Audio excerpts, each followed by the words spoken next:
The temperature kept rising on the Korean peninsula today, at least judging from public pronouncements. The Communist North declared its missile forces are ready to launch at American targets. More than 100,000 North Koreans filled Pyongyang's main square today, shouting, "Death to the U.S. imperialists."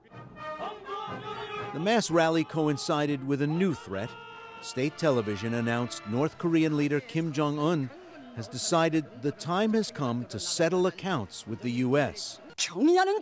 He has signed the plan on technical preparations of strategic rockets, ordering them to be on standby for fire so that they are able to strike at any time the U.S. mainland and its military bases in the Pacific, including Hawaii and Guam and those in South Korea. State media also released photographs of Kim and his senior generals during an emergency meeting late last night. They're seen looking at a map, purportedly showing U.S. cities that might be targeted by North Korean missiles. The White House responded through a spokesman traveling with President Obama today. He said bellicose rhetoric only deepens North Korea's isolation. On Thursday, a more forceful demonstration. A pair of B-2 stealth bombers flew 6,500 miles to South Korea and back as part of ongoing joint military exercises between the two nations.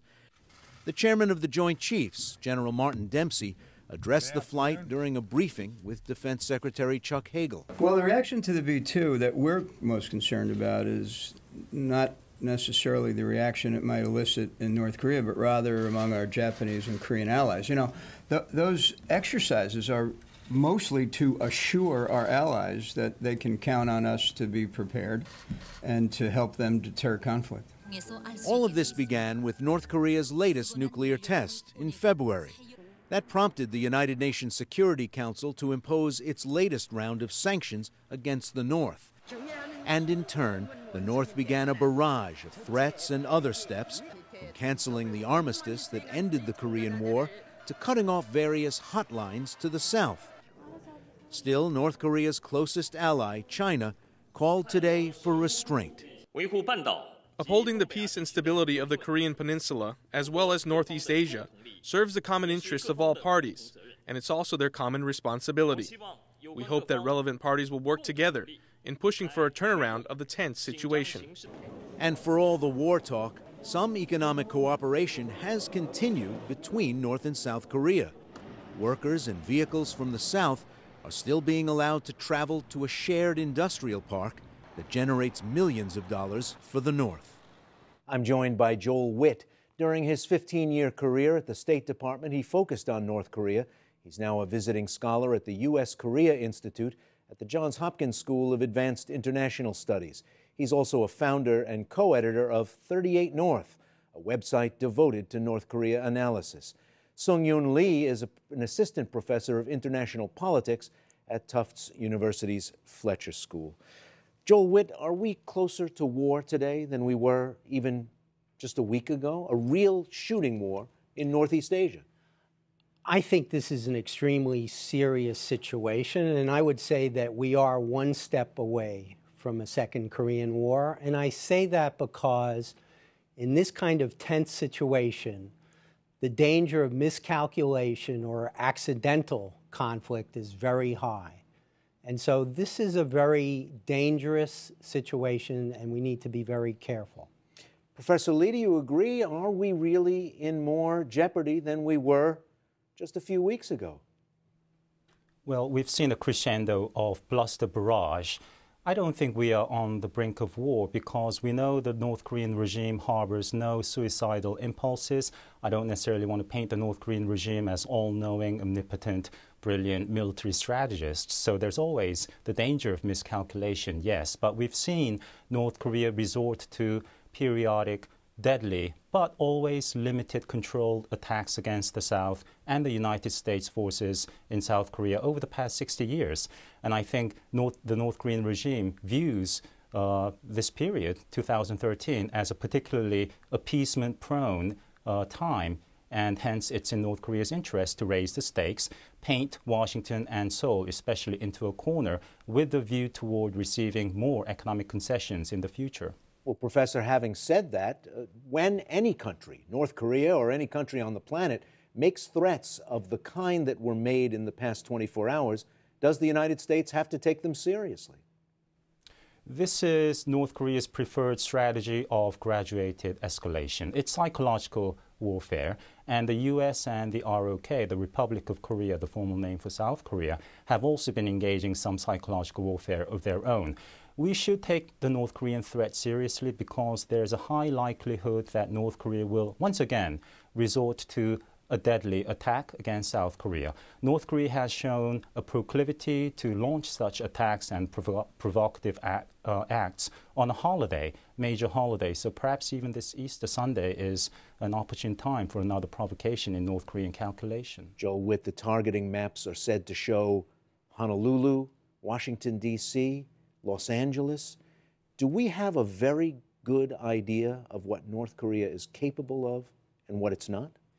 Yes, I think we have an excellent idea, and we have that because we've observed their missile tests, and we know how far those missiles can go, even if they work. And the fact is they haven't really worked very well.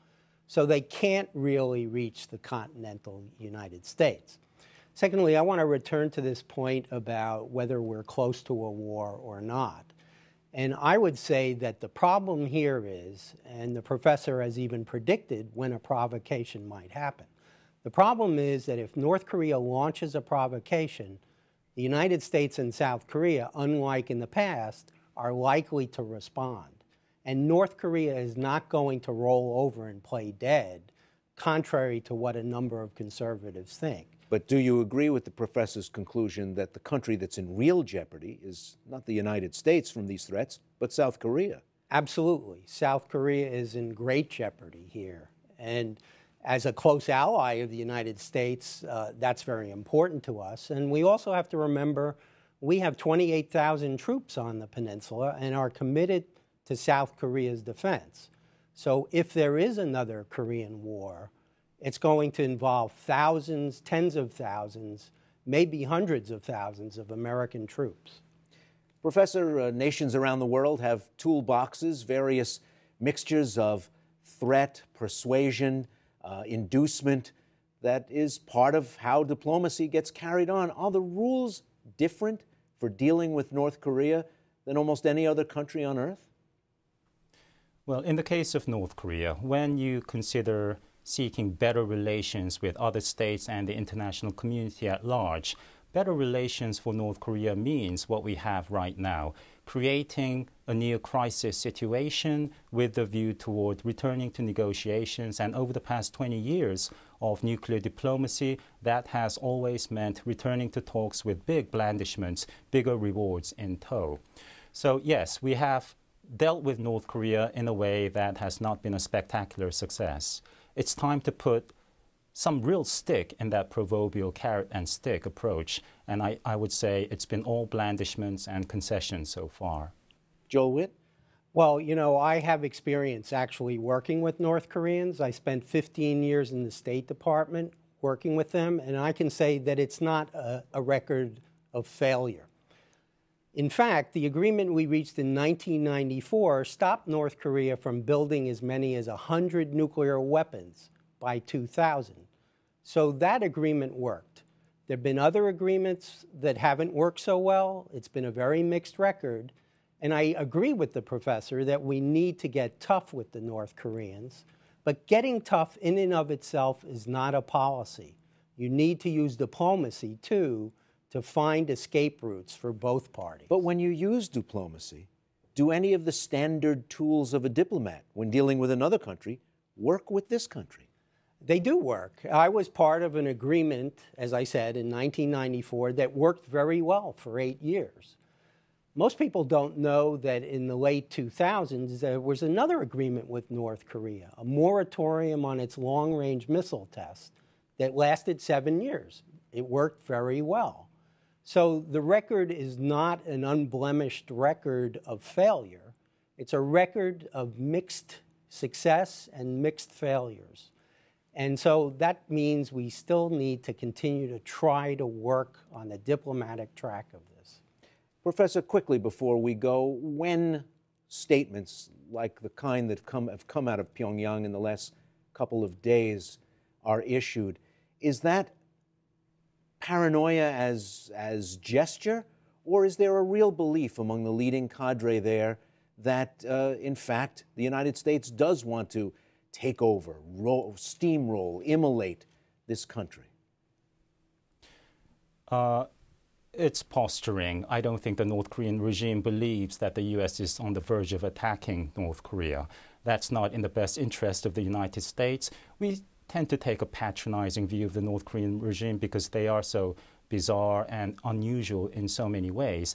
But they are quite rational, careful, and self-preservation is of the utmost priority for the regime.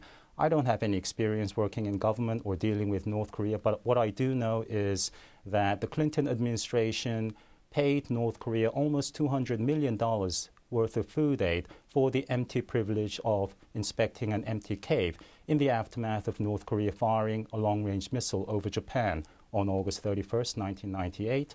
The Bush administration has similar failed record in dealing with North Korea. It removed North Korea from the state sponsors of terrorism list in October 2008, resumed food aid, negotiated with North Korea again. North Korea blew up a tired, old, out-of-date cooling tower in Yongbyon at the main facility and continued to enrich uranium. Very quickly. I mean, that record is an actual record of things that really happened. I disagree with that characterization, and I go back to the fact that when I was in the U.S. government looking at intelligence estimates in the early 1990s, we were looking at a program that was enormous. And by the Bush administration, we had turned that off, and the North Koreans had moved to develop another kind of nuclear weapon. Joel Witt, Professor Lee, gentlemen, thank you both. Thank you. Thank you.